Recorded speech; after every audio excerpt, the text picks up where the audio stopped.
Hey, it's Brian Mudd, and this is my cheat sheet for Monday, February the 27th. So, the impact of student debt. We know that it's impacted the students themselves in a very big way, but what about bigger things like the housing market at large? Some interesting new data that really paints a picture about just how different it is exiting college with a degree now versus even 5 or 6 years ago. When you take a look 6 years ago, at those that received a job coming out of college, their first full-time job, 17% of those individuals purchased a property. So this is leaving the unemployed out of it for a moment. A lot of people will point to the near 16% unemployment rate we currently have for collegiate graduates and say, well, of course you're going to have fewer people buying homes because the unemployment rate's higher. I'm not talking about them. I'm talking about the people that are getting a job out of college full-time. The number of those people that are actually buying a property, it's down about 50%.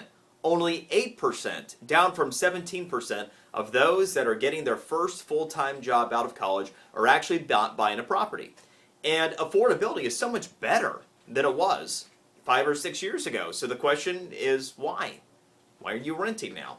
Well, the number one reason being given by young individuals with collegiate degrees, they already have a mortgage. It's called their student loan debt. We're now approaching a number that we've never seen in our student debt history. 6 figures. Most college graduates are averaging 6 figures worth of student debt. So they feel risk adverse to taking on another 6 figures or so in the form of a mortgage and having that additional obligation. So consequently, we are going to see for the next generation, it would appear, first-time home buying pushed dramatically back into the 30s, whereas it used to be the late 20s. That's something that will impact the housing market, it would appear, for years to come. Oil. Not your favorite friend. Certainly been a hot topic. Talked about it all through last week. Where are we going? All right, so right now as I record this, oil's at $109.25 per barrel. The estimate among all Wall Street analysts right now for the price of a barrel of oil is now $126. This is significant because even the highest estimate coming into 2012 was for oil to top out at $114 per barrel. So now we're seeing that within the short term we can actually go to $126 a barrel. Now the price of wholesale gas, it's up another 2 cents a gallon since the last time we talked on Friday.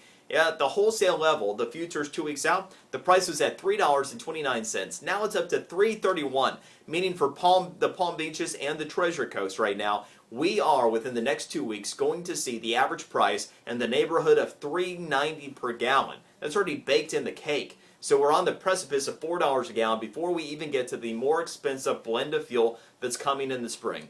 Obviously, short term, the information is not good. As for me, I personally won't put a dollar amount on the price of a barrel of oil for an estimate because I think it's a fool's game right now. You take a look at what's going on in Iran and then you take a look at fundamentals. The price action is somewhere between fear about what's happening in Iran and what really demand should end up equaling. And as long as Iran's a threat out there, who knows where this is going. The bottom line is you've got to make sure that you have that extra money budgeted, like I was telling you Friday, just in case. I say look at your gas bill, take a look at your grocery bill, budget another 5% for those, and be prepared because the price increases, no doubt, they're coming and they will be hitting our wallet.